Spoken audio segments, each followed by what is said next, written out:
এছক এনেকৈ এইবিলাক খালৰ হেণ্ডলুমৰ গামোচা আছে, আপোনালোকে ল'ব পাৰিব। এইখিনি এতিয়া নতুন আহিছে, মই ঘৰৰ পৰাই দেখাইছোঁ। দোকানতো আছে বাৰু, দোকানৰ পৰাও ল'ব পাৰিব।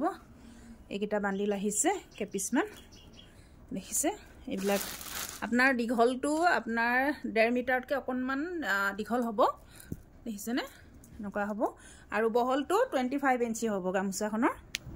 এয়া চব দীঘলটো মই দেখাই দিছোঁ, এনেকুৱা থাকিব। যদি আপোনালোকে ল'ব বিচাৰে ল'ব পাৰিব। আৰু হ'লচেল ৰেটতো পাব, ৰিটেইলতো পাব। আপোনালোকে হ'লচেল ল'লে 10 পিছতকৈ বেছি ল'ব লাগিব, মেক্সিমাম 10 পিচ ল'ব লাগিব হ'লচেল ল'লে মানে। আৰু এইবিলাক মাজত ফুটা দিয়া আহিছে, এইবিলাক খুব ধুনীয়া কোৱালিটি। এখন ফুটা দিয়া চাওকচোন, এখন কিন্তু 1.5 মিটাৰতকৈ বহুত দীঘল আছে দেই গামোচাখন। এই দেখিছে, এখন ফুটা দিয়া হ'ব, মাজত এনেকৈ ফুটা দিয়া আছে। যদি আপোনালোকক লাগে জনাব। এই দেখিছে, এইবিলাক হেণ্ডলুমৰ গামোচা হ'ব।